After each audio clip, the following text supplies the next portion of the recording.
Howdy. It's back. Hey. It's Spin Tunnel. It's your favorite show. Yeah. It's your favorite four people. We're going to talk about NASCAR. We're going to talk about Bristol Dirt.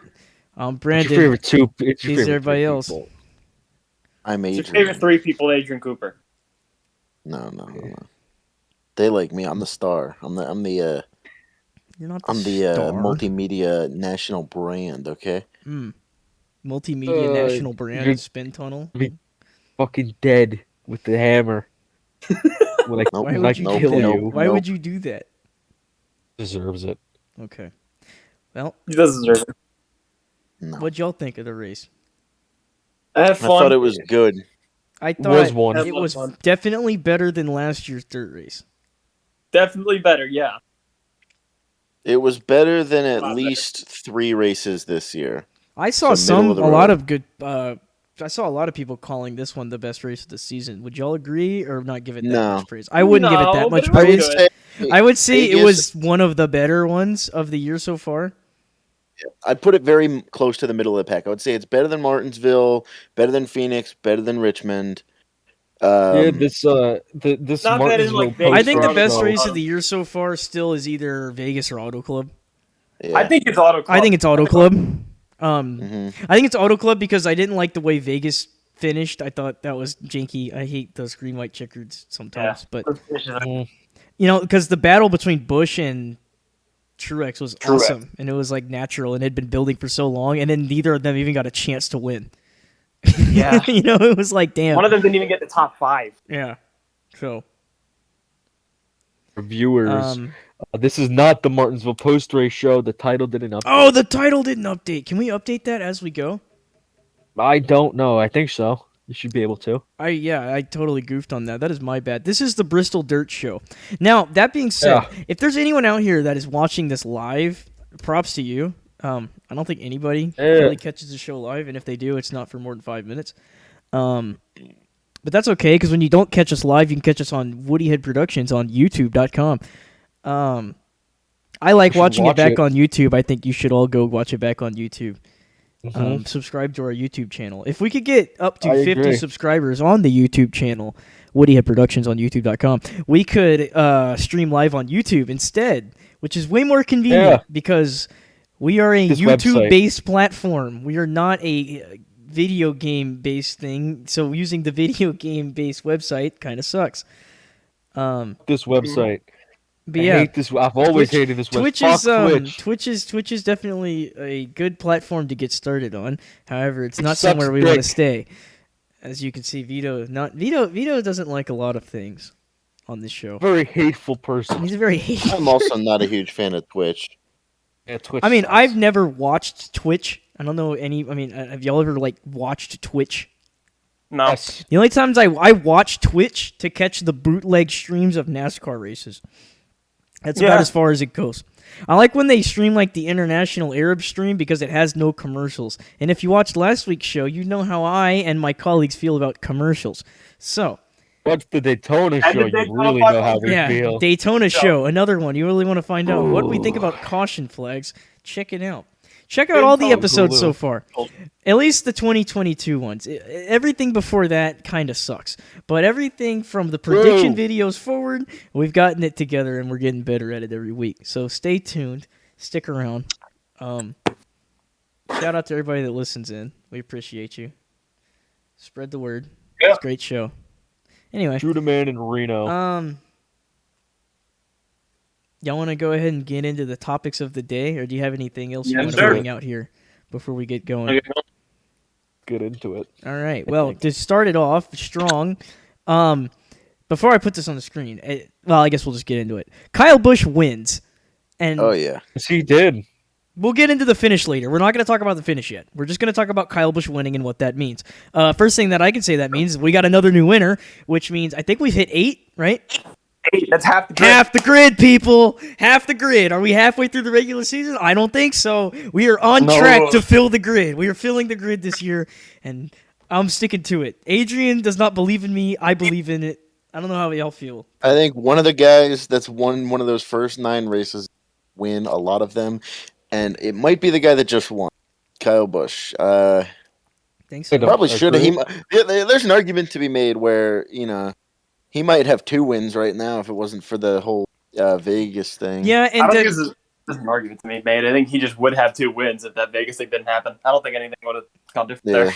Yeah, I'll back well, I mean, you as long on as he that. would have, Truex or him, one of them would have won. No, it was going to be Kyle. It was going to He be was pulling away. Kyle backed up Kyle backed up and saved his stuff. Truex ran his stuff off getting to him, and then Kyle just started driving away from him again with about 3 to go.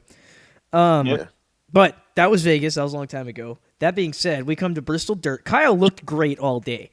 He was always right there. But every time that we'd get, to where, he could have a chance, it wouldn't happen. And we'd have a yellow. And then we get rain. Like, literally, we had 2 red flags for rain where I thought they could have, if they wanted to, they could have called the race. And they didn't. Props to NASCAR for not doing that, because I'm glad that we got a full finish. I know all the fans at home want to see a full finish, and I'm glad that we got one, especially with how exciting it was. But both times we sit under red flag for rain, and we could have this race called because we were past the window of making it official, and the rain looked strong. Kyle Busch sat in P2 both times. And then on the first red, he was like theoretically P1, but not technically. So if the race was to end, he wouldn't be scored, even though he was supposed to be. You know what I mean? It was really weird. All that timing and scoring mumbo jumbo. We'll get into that later.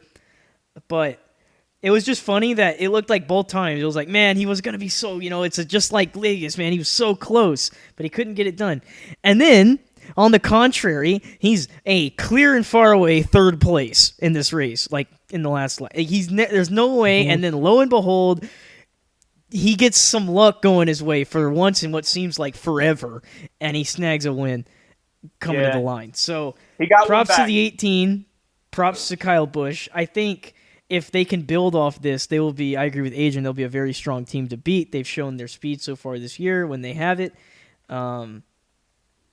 I don't know. Kyle Busch.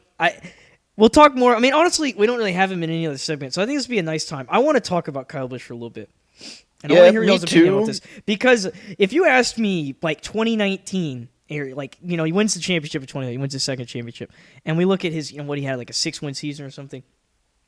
Between 2015 and 2016, I could have totally been, if somebody came up to me and was like, hey, Kyle Busch is going to maybe have a chance at triple digits in the Cup Series. Like, he's going to win 100 races. I would have been like, yeah, that looks like it's going. I mean, he was winning, 5, 6, 7 races a year? Yeah, seriously. He kept winning. And then 2020 hits off that championship, and he just plummets. He doesn't win a race until Texas in the 3rd to last race of the year. Then we have 2021 rolls around last year. He gets, 2 wins? Both towards the beginning of the season. Ran really good. Ran really good, just didn't have the luck. And then just didn't have, it was always something got in the way, and he'd run 5th. You know what I mean? Yeah. Whenever Byron finished, Kyle Busch was right there. You know what I mean? Running 4th, 5th, 6th, 7th, 8th. I remember the entire summer stretch. It was the Kyle Busch and Kyle Larson show. Like, those two were 1-2 all the time, and Larson just kind of ended up getting him more often. The problem was Larson had 10 wins, Kyle Busch had 2. So yeah. I still think Kyle Busch can come close to it. Yeah, what I'm asking you people now is that when we all saw it, man, Kyle Busch really is people now they really regard him. Like, you hear it under yellow, Tyler Reddick's interview. We got the best there is in stock car racing behind us. You know what I mean? Like, people held him now publicly to that high stable. Even people that are fans on the internet are, giving him some praise now as being the raw talent, with Kyle Larson of in stock car racing, it's the guy, Kyle Busch, you know what I mean? But it's weird seeing that now, considering, how much he's gone through the ringer and, with fan support. And also just, it's now that he's not winning as much, you don't have as much opportunity to boo him. Maybe people are appreciating him more because they miss the guy they love to boo. I don't know. Absence makes the heart grow fonder. Yeah, it's look how much we love Jimmy Johnson in his last 2 years, and when he was struggling, compared to when he was winning 5 championships in a row. You know what I mean? Yeah, just on the public consensus. Yeah. Not that they're comparable. I mean, I think Kyle Busch is going to get booed till the day he hangs it up, but it's just funny to me to see that change. Now, but my point was, and going on this whole epic spiel, is that where do y'all project Kyle? I mean, he's 36 years old now. He did just with this win. That's 18 consecutive seasons now in Cup with a race win. 18 years in a row now. He's won at least one race, which ties Richard Petty for the most all time for consecutive seasons with a win. I think he breaks that record next year. I don't see why not. It's Kyle Busch. It'd be pretty funny if he didn't. It would be funny that the NASCAR gods that be shut him down next year and made him tie. But you tie. But where do y'all see Kyle Busch? Do y'all see Kyle Busch winning? How many championships do you see him win? I don't think he doesn't get 7. But I don't think he wins 2 more. I don't think in this playoff system anybody gets close to 7 ever again. I think he wins 2 more. I would be shocked if he doesn't get at least 1. I think he gets 1 more. I think Kyle Busch will be like Tony and get 3. Tony had 3, Cale had 3, Waltrip had 3. Like 3 is a good number. Maybe 4, 3 or 4. Maybe but 4. I think 3 is more likely. His win total right now. I think 3. He's at 60. This was his 60th career win in Cup. Okay, He's 60th win. I think he definitely passes Earnhart sooner versus later. He needs 16. The next guy to pass left. is Dale Earnhardt Sr. at 76. He needs 16 more wins to pass Sr. He needs 33 to catch Gordon, who is the highest of our modern drivers. Because, the only 2 people after Gordon is Pearson and Petty, who have like 103. 103 and 200. And then 200. But those numbers, 103 is 103 is doable in the modern era. 200 will never get touched. But you got to remember that, those numbers for wins all time count pre-modern era stats. So, those count 19 behind 1972, which is the modern era. So, I'd have to go check the numbers real quick to see where Petty and Pearson fall. The most winning modern era driver, Jeff Gordon. Because I know they fall behind, but I don't know how many they have. Here's my hot take involving Kyle Busch. He is 36 right now, about to turn 37 on May 2nd. I think depending on how this year goes, he might get 76 by the time he reaches 40. So you think in the next 3 years he'll get 16 wins? That's a lot of wins. I got to remind you that in the last 3 years he's gotten 3. I think he'll come close. I don't think he'll do it, but I think he'll come very close. That has to be 3 dominant seasons. Yeah, he'd have to have wipe the floor with everybody. Like 5 to 7 wins between this year and the next 2 years. I think he'll get maybe like I think he can end up with like 71 or something total. And be like by the time he's 40 or by the time he retires. By the time he's 40. By the time he's 40, I think he's 70. Yeah, could he get 10 more wins in the next 3 years? Yeah, obviously. He's Kyle Busch. Kyle Busch. But I think he will end up somewhere between Earnhardt and Gordon. And I think he's got a lot of time left. Well, after Earnhardt, who all's left? It's I know it's Waltrip, Allison, Jimmy, Johnson, Gordon. That's it. And Cale. Like between Earnhardt and Gordon, it's Waltrip, Johnson, and Allison. Isn't Cale in there or no? Oh yeah, Yarborough's in too. I think Yarborough and Waltrip and Johnson all have 83. Yeah, Bobby Allison. Does Bobby have more? No, than I'm pretty sure Bobby Allison is 80. Darrell Waltrip is 84. Pretty sure that's what it is. I know Waltrip has one that he could be 3 or he could be 4. Yeah, because it's that Wilkesboro race with Brett Bodine. Yeah, they messed up the scoring. I'll check the list real quick. Yeah.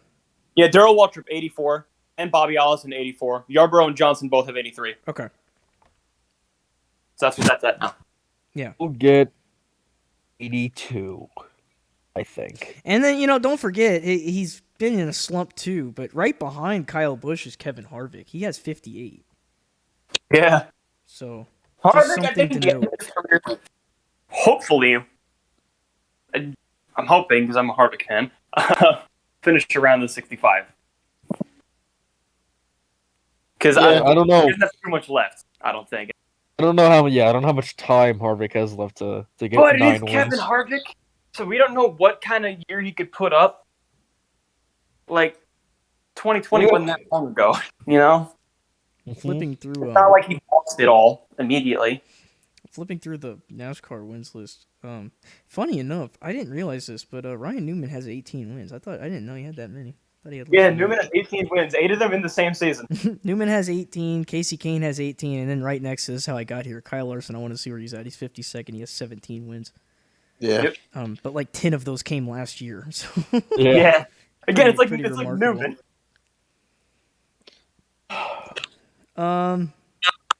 Okay. Anyway, that's Kyle. But I mean, I don't know. In my mind, I remember I made the take like 2017 or something, where I was like, he's gonna pass Gordon, which it looked like he was on the way to doing. Now, the last 2 years are any indication, it doesn't look like that's happening. However, if things are coming back around his way, you just never know. It's Kyle Busch. Mm-hmm. Next year he could roll off 9 wins in a championship, and none of us would be surprised. You know what I mean? So next year, Kyle Busch wins 16 races. Let's say that he goes about 10 more, right? He drives to 40. Like, that's when he calls it. I mean, he's shown to have no serious indications of retirement yet. Yeah. You know what I mean? Of even putting a time frame to it. Like, he laughed about that on Twitter after the race. You know what I mean? Yeah. He's like, we got a long way No, to go. I'm just saying. So it's not that, I'm agreeing with you. It's not like he's going away anytime soon. He definitely has another 10 years in him, I'd say. Yeah. I think, like, another 10 years, 30 wins is definitely in the possibility of that. Yeah. 3 races a year. Kyle Busch could do that. Sure. This is his 18th season, right? 19th season? I think it's his 18th full-time. Yeah, this is his 18th full-time season. So... What do you guys think? Could he potentially pass Gant? What?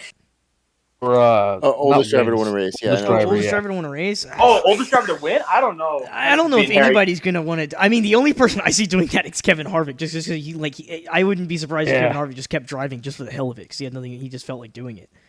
Yeah. It's not like he wouldn't have a ride. He's like the best Tony Stewart. Yeah, I mean... I feel like the theoretics are either Harvick or potentially Kyle, but... Yeah, but if Kyle wants to just keep going... Yeah. But we're not at that point. We're talk about that yet. We won't be for a while. I mean, the closest anybody had to that was, Mark Martin. Mark Martin. And then Joey Logano said, fuck you. And then Joey Logano shoved him out of the way. So, but I'm talking just a theoretical, legitimate candidate to get that. You know what I mean? Because who's in today's era, this is a bygone thing of the past. Who's racing past 55? Yes. In the Cup Series? Nobody. You know what I mean? And then if you are racing at 55 in the Cup Series, are you competitive? Are you in a competitive ride? You know what I mean? Like, yeah, that's really pushing the number, especially today. 45. That was pushing the number then, I'd say. That's really pushing the number now in an era where guys like Jimmy and stuff retire when they're like 42, 44, 45. You know what I mean? People talk about Busch retiring. He's 42. Yeah. He's like, I'm not old. Yeah. So, who knows? I don't know. I think Kyle Busch wins. I think he gets to 80s. I think so, too. I think he can get to the 80s.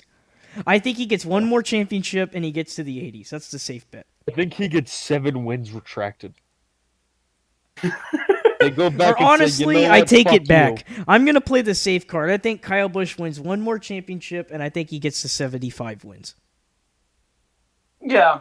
75 is a very safe number, and so is 1 more. Because that's 15 more wins, and 15 wins is a lot. You know what I mean? Yeah. But Kyle Larson's got 17. He's been in Cup for 8 years, but he's really only been... I'd say Larson's been in Cup for, 3.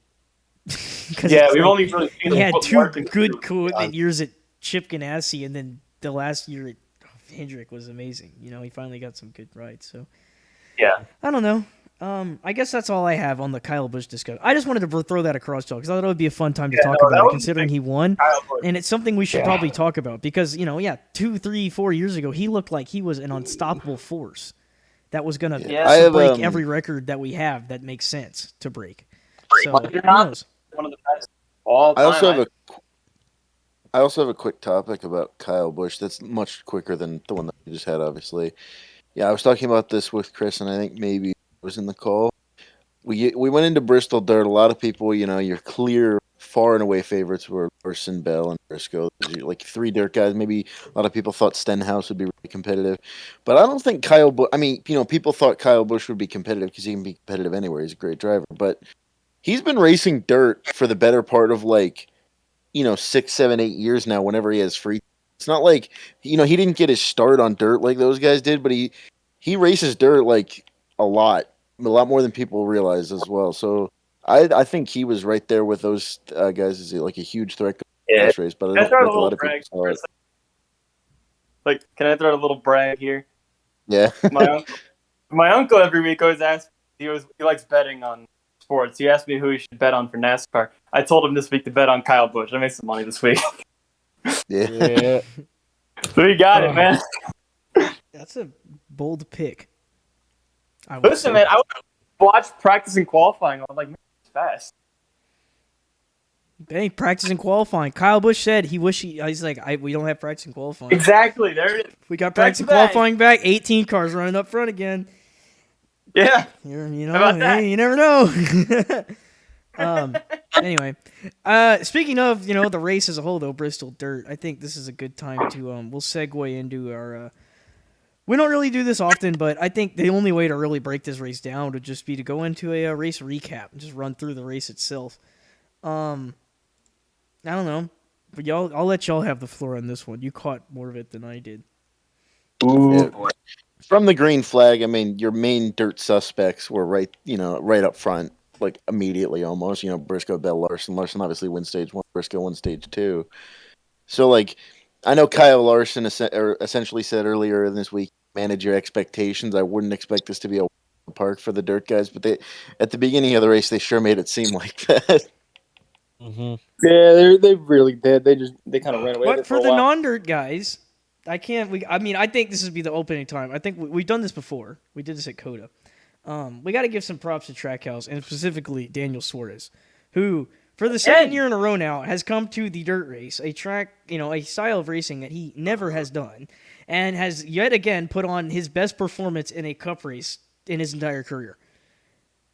He did it last year. He's only ever raced 2 dirt races. And now he did it this year. He's done it again. He's come to Bristol Dirt and just led a ton of laps. Man, what's going on with him? And then then we got some rain at the end of stage 2. Was that the first rain delay? So towards the end of stage 2. Yeah, stage 2 ended. That's where then it started raining. Then it got the really weird scoring error. Well, I wouldn't say error, but the scoring got wonky with It was more like a controversy. It was less of an error. It was more of really this is the most inopportune time for this to be happening. Because the 18 car staying out means he's the leader when the race goes back green.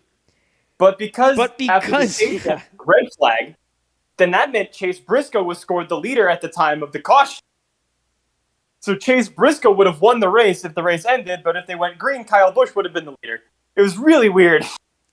Thankfully, we went TV green. did a really bad job of explaining it. Yeah, as well. It was really simple to explain. It was just this is just a really weird scenario that it was just weird. It was less TV did a bad job. I feel like more NASCAR did a bad job. Yeah, they didn't really convey the situation of if you stay out. It felt a lot like when Kurt Busch pitted because they were like, "Yeah, we're gonna go green" at Daytona a couple years ago in the summer, and then lightning hit as he hit pit road. So then NASCAR was like, "Well, now we can't go green because lightning protocol." So it's not like they explicitly they didn't mess up per se. It was just that was really bad timing. And then when it goes under lightning delay, we get more lightning, and then we got some rainfall, and then we had more lightning, and NASCAR's like, we got to call this race.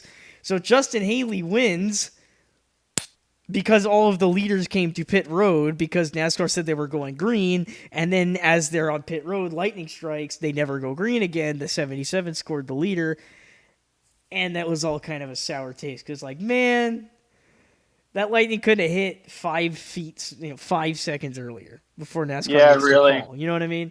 So I'm glad that didn't happen this time because I hate to see that happen. Just for the sake of race fans alike. But it was a weird situation. So then we go green again. Clear favorites come out of this though. Tyler Reddick comes out of I wouldn't say out of nowhere, but he clawed his way to the front for stage 3, or the final stage. And through a plethora of cautions on and off throughout the run, he is shown to be, I would say, it's him. The key players in the race is him, Kyle Busch, and a charging Chase Briscoe. Briscoe was, I think, the fastest car of the day. Oh, yeah, easily. He was incredible. He went to the back of the field like twice. And and that's what I'm saying. Charge back up to the front. Charge back up to the front again. So, and then we see a yellow with about, when was it, like 20 to go, 30 to go? Yeah. Caution comes out. They're under yellow. We're getting rain now. It's starting to rain.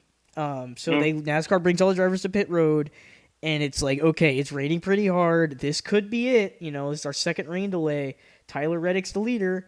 Kyle Busch is in second. But the rain slows pretty quick.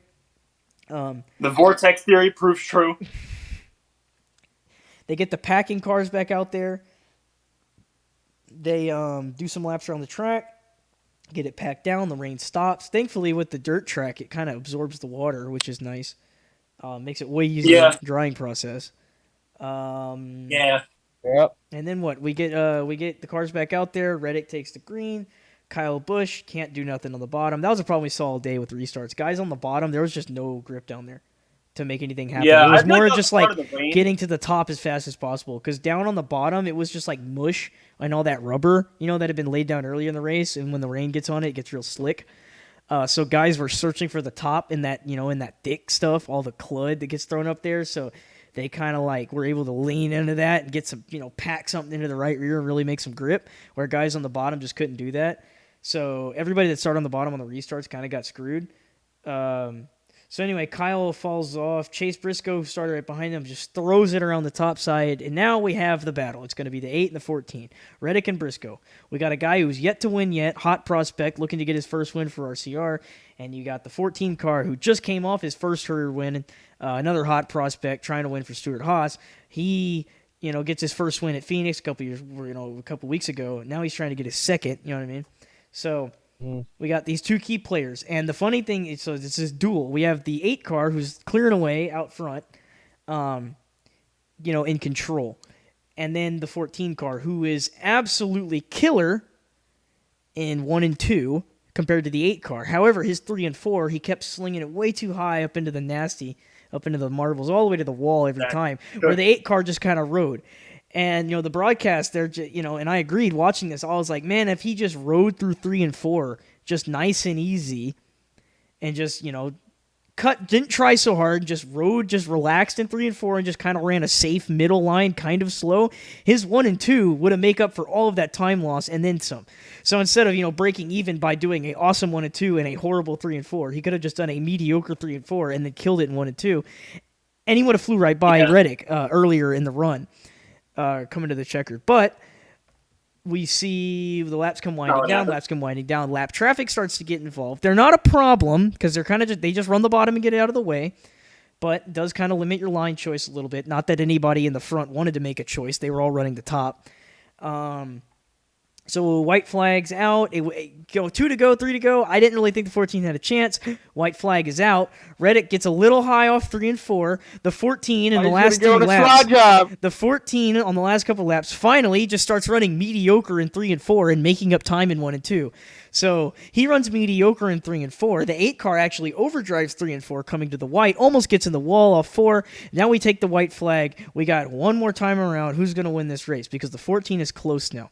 So the 8 car runs a moderate line that he always been running in 1 and 2. The 14 car slings it up on the top side, wide open, gets a nice slide in it, and he absolutely annihilates the 8 car through 1 and 2 like he'd been doing for the last 10 laps. Now we're running down to 3 and 4. Side by side. Running to 3 and 4. 8 car is not going to give the 14 the top. And the 14 knows the only way he's going to get around this 8 car is to take all that momentum that he built off 2 and just throw it in with the biggest slide job of his life to try to clear the 8 car on the bottom and slide up in front of him and take his line away and hold him off coming to the line. So that's exactly what he does. 14 car throws it into the bottom in 3 and 4. Just tosses that car in there. and it gets sideways. He stays in it. The right rear's coming around, and he's coming up the track, and that's losing all his momentum. The 8 car running the top side. Now they meet. 8 car gets door slammed into the back left corner, gets hit by the back bumper of the spinning 14. They both go spinning to the inside of the track. Drivers both go spinning to the flat. But they built up such a lead on the 18 car that now the 14 stops backwards, but the 8 car 360s and is pointed straight and downshifts a couple times and guns it. Now he's charging for the line, and with about 2 car lengths before the finish line off the top side, here comes the flying 18 car at pace and clears him and takes the win from out of nowhere. Just backs into this one totally.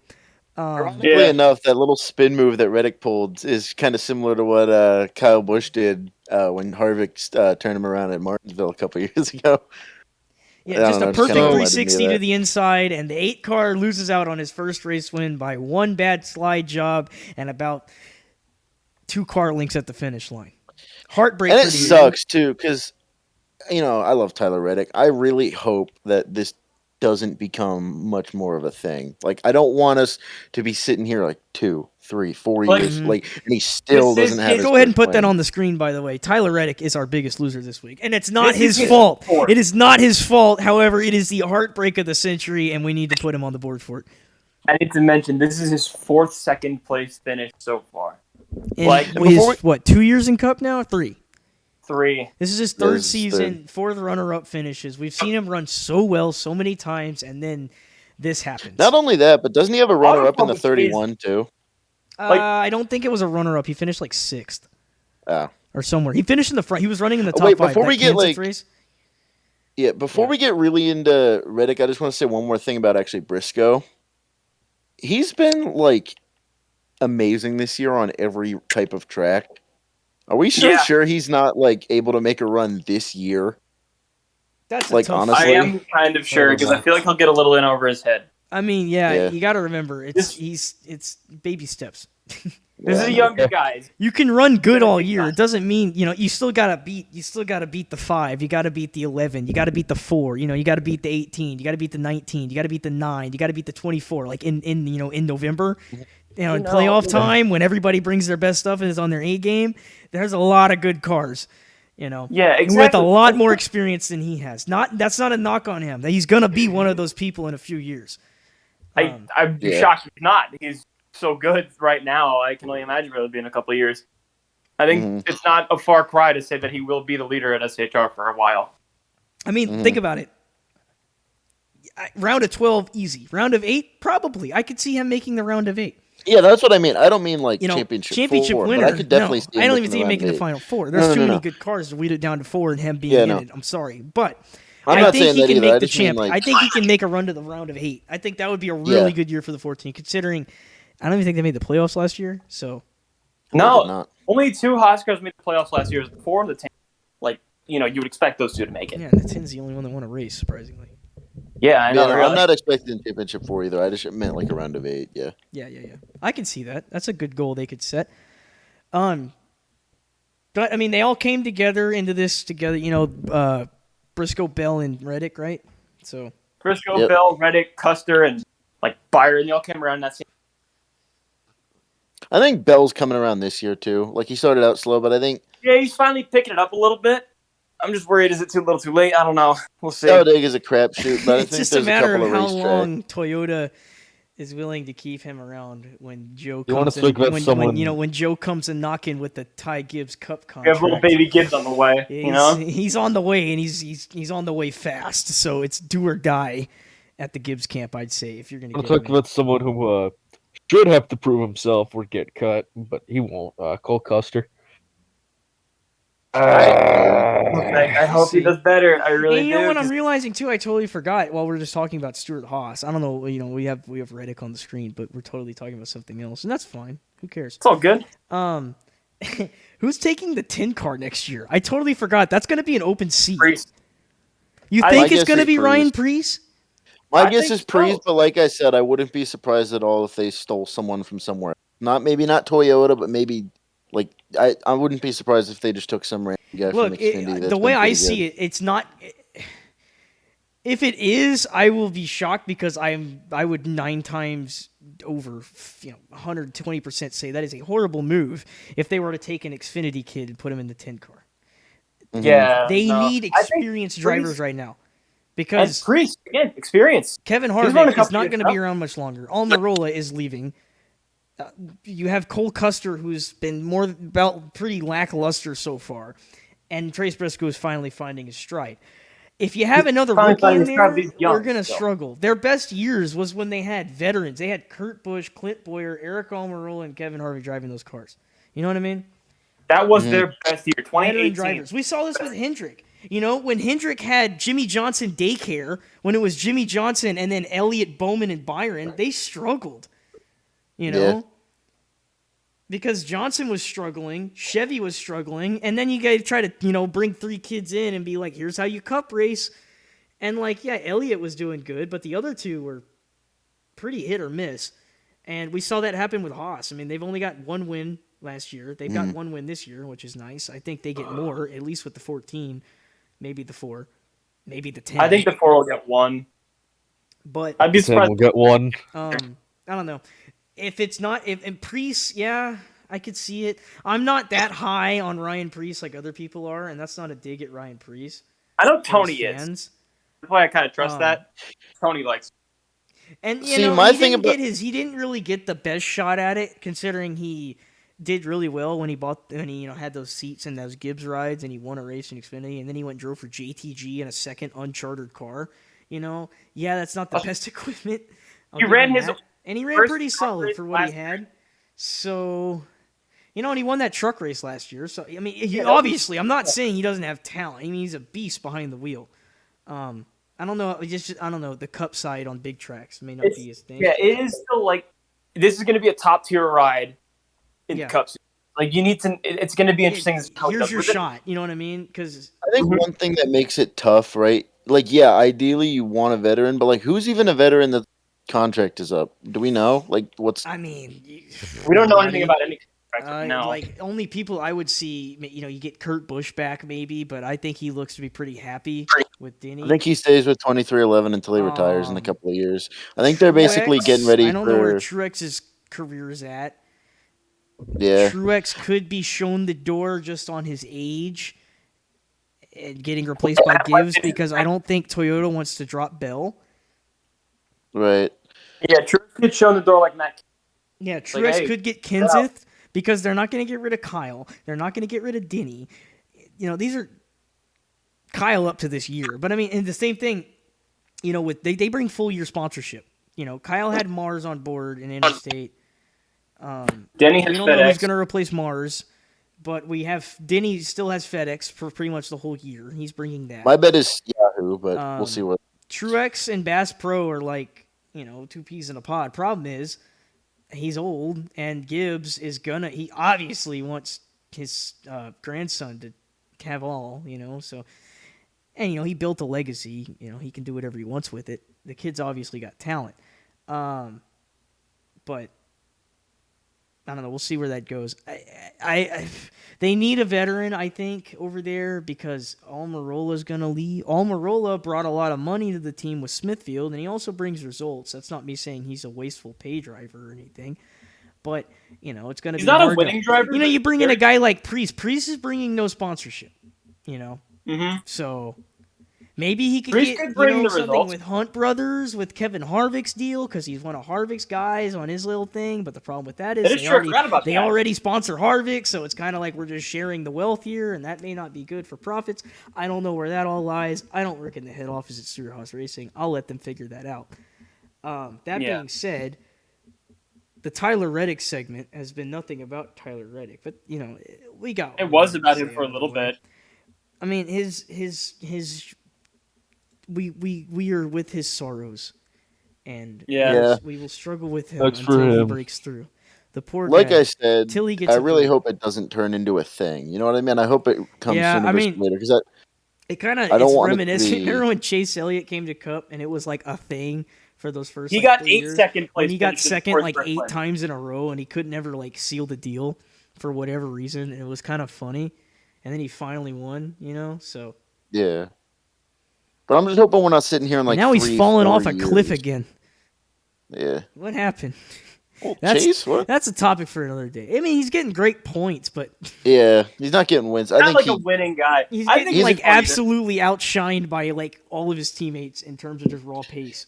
Brandon, he's gonna have very funny to me. Plus, everybody, the running bit online with the Chase Elliott cell spin, really funny. Keep it up, guys. Great work. It's very funny. Very good NASCAR joke. I think it's good right now. The top 3 drivers in the points are all winless. Yeah, welcome to NASCAR. You just need one. All it takes is one win. Yeah. I just think it's funny that basically the best 3 guys all year still haven't won yet. Logano, Elliott, and Blaney. They haven't done it. It'll come eventually. Florida doesn't. And you thought we were going to make it 1 week without talking about Ryan Blaney. Yeah. Yeah. Hey, right. Listen, you had another good week. Yeah, another great week. No win, though. You got a top 5 out of it. He'll break through eventually. It's coming. Yeah, he got a top 5 then. Same thing with Elliott. Same thing with Logano. But I think Elliott's going to have his chances in the next few weeks. For one thing, he's a pretty damn good plate racer. I wouldn't say he's like top 5. He's not the favorite to win this race. I think there are other big names like Denny Hamlin, Brad Keselowski, even Bubba Wallace. Yeah, but I think Chase Elliott is one of the better plate racers in NASCAR. I wouldn't say top 5, but he's like, he's solid. Encroaching on the top 5 is what I would say. He won Talladega one time. Yeah, he won that Talladega race. Same finish where Kyle Larson. Before we talk about Talladega, I want to talk about Bristol. Specifically this past week's Bristol Dirt 2. This was the second time we did this. What do y'all think? I think, before y'all start, I think they did far and away way better this year than they did last year. Yeah, I agree. Way better. Way better. The cars drove better. It raced more like it should have. I mean, it's going to be impossible to match a real dirt race. These are 3,500-pound stock cars on a I think we tossed the windshield. We have a winner. Yeah. I think they prepped the track. They packed this track way better. This track just drove better. And it raced better. And we had a really good show. Again, I think if you toss the windshields, perfect. That's all you needed. I think, because let's be honest, like when it wasn't, rainy and all that concerns with that, and early, once they got the track broken in and there was not as much mud getting in the grills, we had some pretty damn good racing, I would say. Yeah. Like, it's just dirt racing is like such a spectacle because of like how much ground you can make up in one turn. You can't do that on as much on asphalt. Yeah, that's a good point. I didn't really think about it that way till just now, and you just like opened my mind there. That is a big factor. You hit on a line and you can make up seconds, and then in a span of 5 laps. When you're running in the middle there trying to find time. So yeah. I don't know. My opinion, I thought they did way better this time. I am welcoming of it to see it come back at least one more time. Yeah. I'm honestly welcome to it to stay. I like it. I like the gimmick. It is a gimmick race, I would say, because it's like we run on dirt now. Ha ha ha. Old school, but it works. Yep. It's entertaining. Personally, if we had another dirt race, like when trucks got 2 dirt races on the schedule last year, I don't like it. I don't like 2. Keep it at 1. Mm-hmm. One special, one-time thing. That's all it needs. And it's fun. I love the series. I like it. At the same time, if there was one suggestion that I would make, it's that, I don't know what the relationship is with that track because trucks stopped going there, obviously. But in a perfect world for me, they'd add like a little more seating to Eldora and run there. That's what I would say. But I like. Yeah, but I think I don't see the city approving that. I think it's a better idea with Bristol, mostly because, people want more races at Bristol, but Spring Bristol was not bringing attendance. People got to realize, we're taking away a Bristol date, but, that Bristol date wasn't getting NASCAR anything. If anything, it probably could have just gotten booted from the schedule. Yeah. Bristol Dirt revitalized Spring Bristol. It made Spring Bristol a thing again for people to care about. Got good ratings on TV as well. Talk Like, about I think it was like. Yeah, we'll bring that I up. think it was. Bring that up. Yeah. I'm really just asking Like, you guys on this section of what do you think about Bristol Dirt now that we've seen it twice? I mean, it definitely. It needs to run at night every single year. We can't have this run in the daytime. Yeah, it needs to run at night. In the daytime last year, and it was horrible. It needs to run at night. It needs. I think we need to. I agree with you, Chris. I think we need to get rid of the windshields and run some kind of rock guard, so that we don't have buildup when the track's tacky. But other than that, I like what they did. They painted the wall white so it'd be easier to see some of the guys, so they knew when to get in there. Because I knew that was a problem in practice. Like they addressed most of the issues they needed to. I think that was a great move. I think they did everything right, really, except the windshields. But they didn't test them until so late. It might have been a better move not to do it. So I think that this race turned out really good for what it was.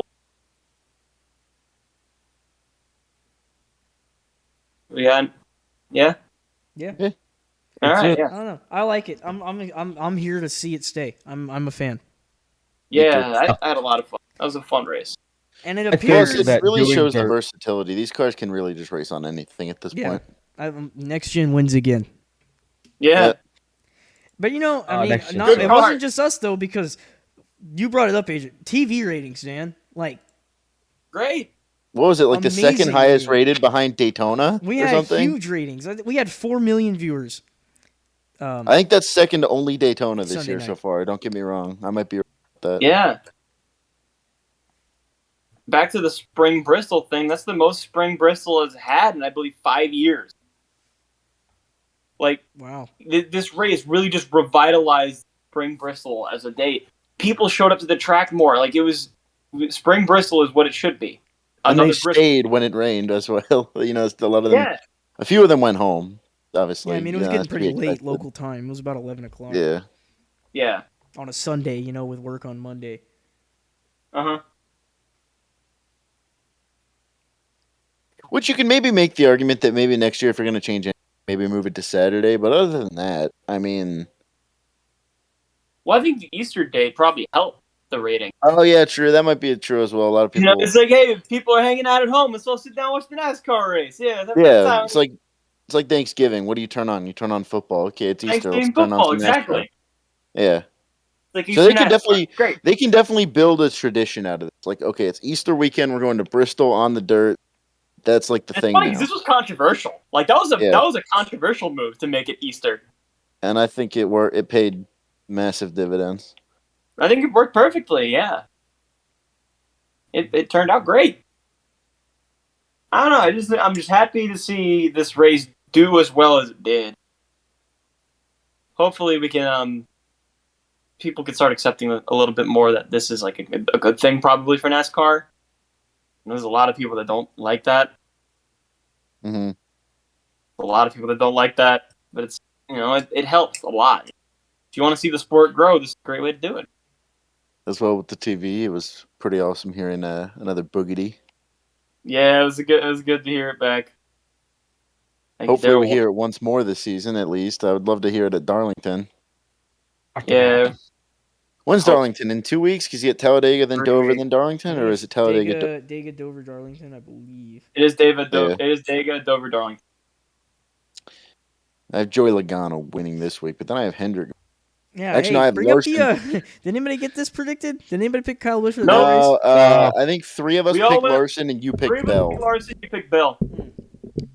Yeah. Well, we suck. Next week, I have Logano. I don't know what you guys have.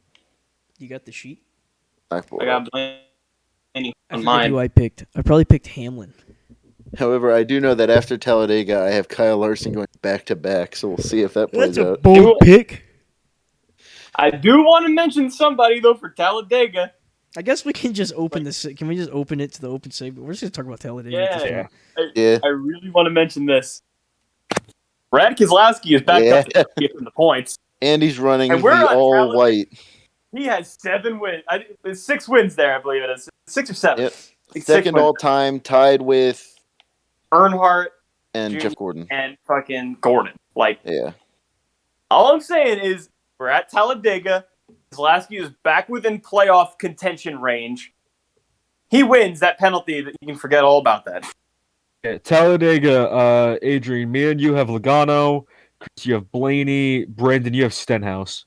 I picked Stenhouse. Ooh. Yeah, that'd be Bold pick.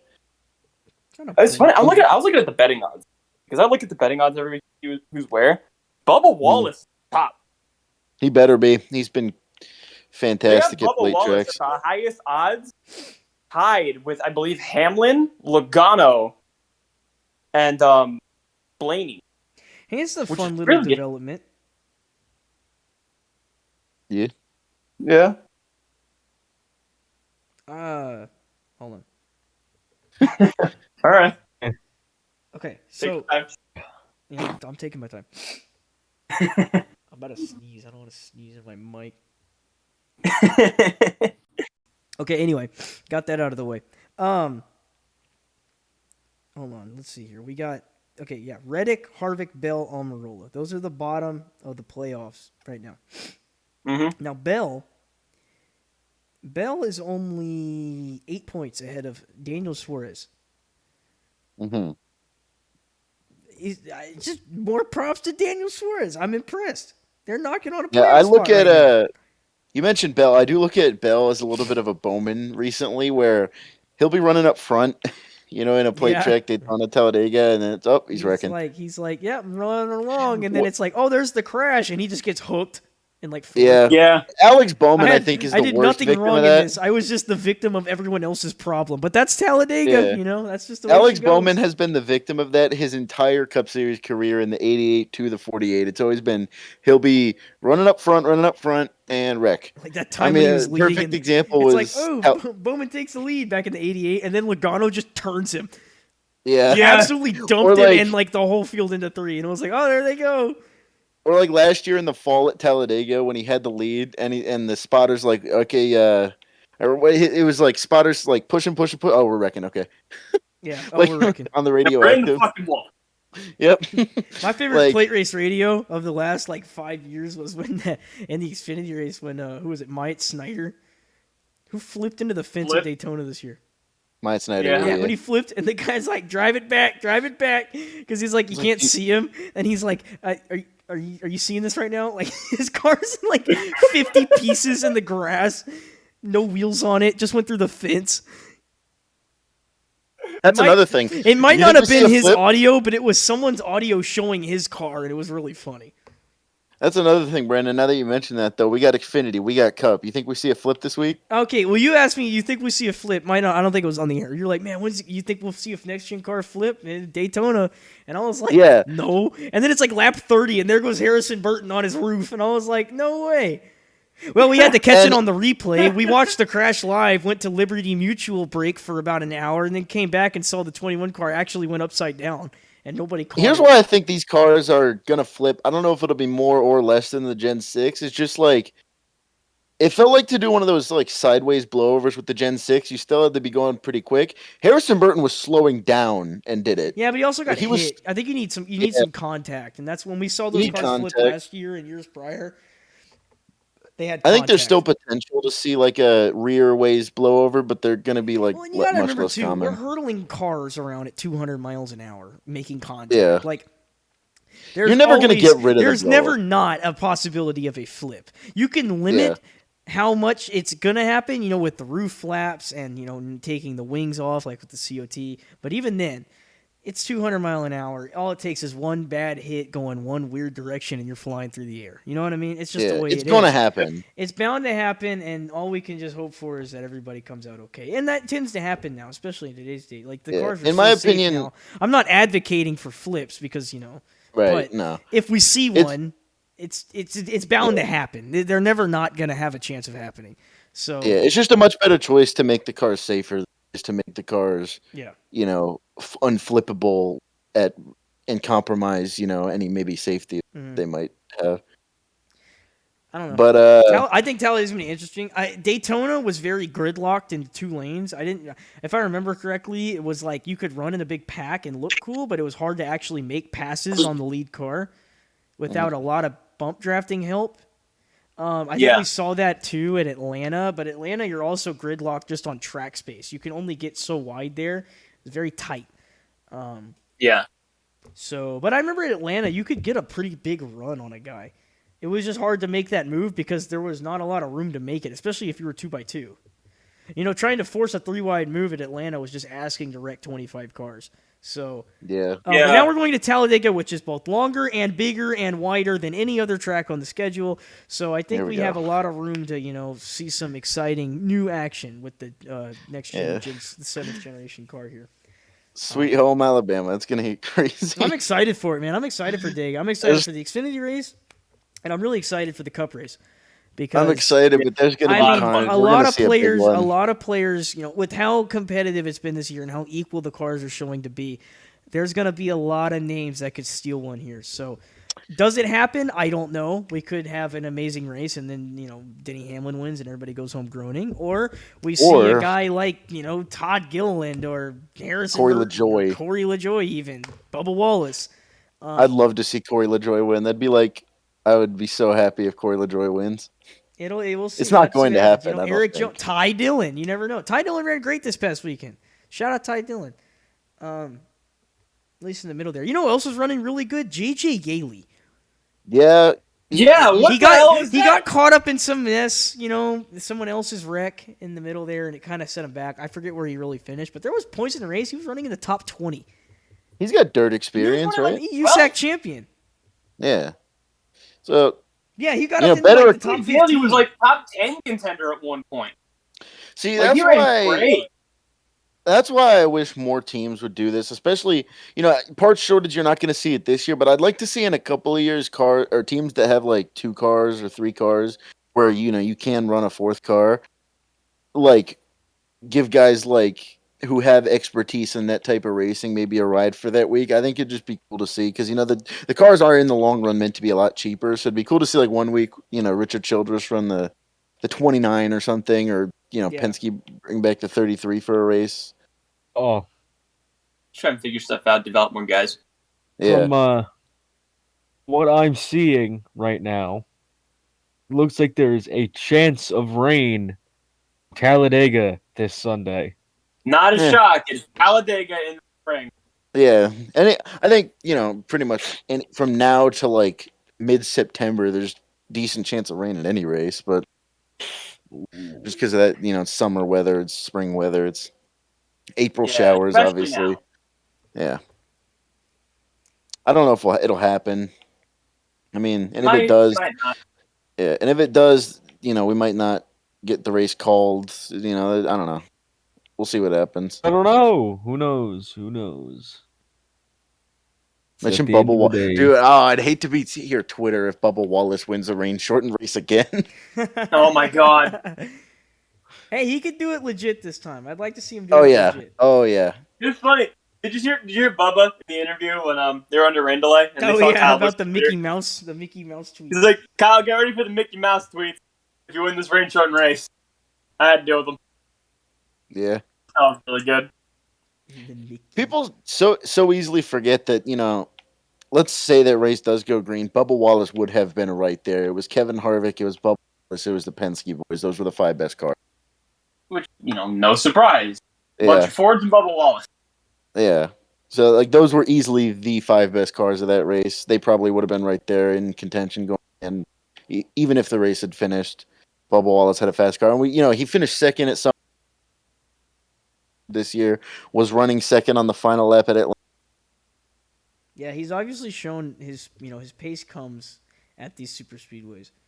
And he's got his, intermediates, his short tracks. But the thing is, too, you never know. It's he could get wrecked on lap 25. It's Talladega.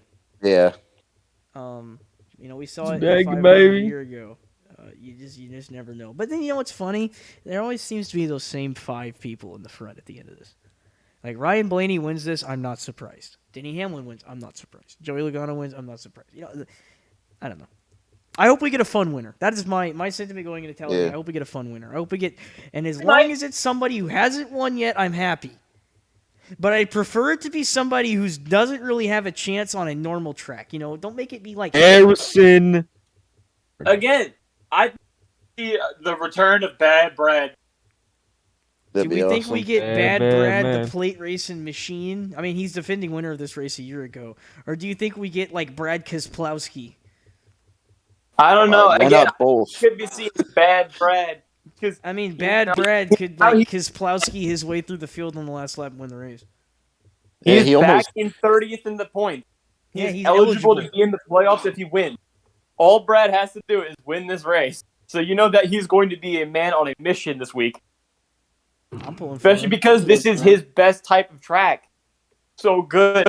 I think he's obviously got his, 3. I mean, and right, the RFK guys have a pretty stout plate program. So he's got his 3. Assuming Atlanta doesn't go unrestricted, we'll see where that goes. But if Atlanta doesn't go unrestricted, Keselowski, definitely has a shot at Daytona, Atlanta, Talladega. I also think he's got a shot at, some of his better tracks like New Hampshire, Gateway. I think he's got more than It all depends on how the car turns out. But we do know he will probably have a good car at the plate. And Brad's going to try and take advantage of it as much as possible. See. I think especially at Talladega, because he owns this place. Well, we'll have to see. Oh, wait. Speaking of guys that own Talladega, someone who shares his 6-win mantle at Talladega, we got Junior in the booth this week. We do have Dale Jr. in the booth this week. The crossover event. I didn't think this would happen. Me neither. Me neither. I didn't think you could do that. I wanted to put Rusty Wallace in the booth for one of my prediction on who's going to race, but he works for NBC, so I didn't do it. Does he work for NBC? No. What does Rusty Wallace work for? Rusty Wallace works for the radio. Oh yeah, okay, yeah, that's what you said. Yeah, Mike Wallace works for NBC. No, who works for NBC? That's a Wallace. Nobody. None of them. Oh well, maybe it wasn't Rusty. That's what it was. That's what it was. It was Dale Jarrett. You're right. I wanted Dale Jarrett to come on and commentate, but he works for NBC. Yeah, but clearly that's not an issue, or maybe it's because it's Dale Jr. I think it's because it's Dale Jr. Dale Jr. Yeah, from what I think Parker said this, or somebody said this who's like an insider, that apparently if COVID didn't happen, Dale Jr. would have commentated Sonoma in 2020. That's a weird one. Yeah. Sonoma, Dale Jr.? I don't know. Yeah, I don't know. I heard, I think Parker tweeted it, or somebody tweeted it. Well, I like the rotating booth. I hope this sticks around.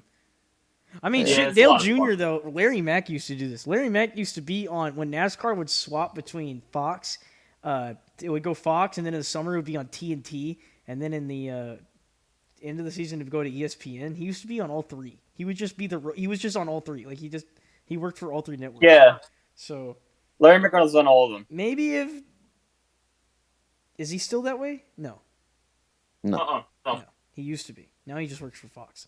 But I mean, if we could get Dale Jr. on both, that would be great. I still think Dale Jr. should just be the president of NASCAR, but it's whatever. Yeah. Oh wait, speaking of Larry Mack, that's another cool Talladega storyline for this week. You got Larry Mack crew chiefing the Jeffrey Earnhardt in the 3 car for RCR bringing the third entry to Talladega. We have the RCR 3 car being driven by an Earnhardt with Larry McReynolds on the box. And the car's black. Oh, man. Black number 3 too. With it's Dale Senior if it was grass, because that car's got grass on it. And assuming I know how good of a driver Jeffrey Earnhardt is, the car's probably going to have Jeff Earnhardt behind the wheel. Huh? I was going to say, assuming I know how good of a driver Jeffrey Earnhardt is, the car's probably going to have real grass on it by the time the race is over. I hope not. I want him to do good. I really do. Me too. He's not a bad plate racer. If he has one marketable skill set, it's plate racing, but his last name's Earnhardt. He has one marketable skill set, it's being an asshole. He looks like his grandfather. I will say that. He's never seen his beard shaved. He looks exactly like Senior. Dale. I'd love to see him do good. I just don't. I see this going to the colleague boys. The colleague boys. I think Gregson. I think. Just put Junior in the car and have him commentate from the car. Yeah. That's what I think. Awesome. Love to see Austin Hill do good.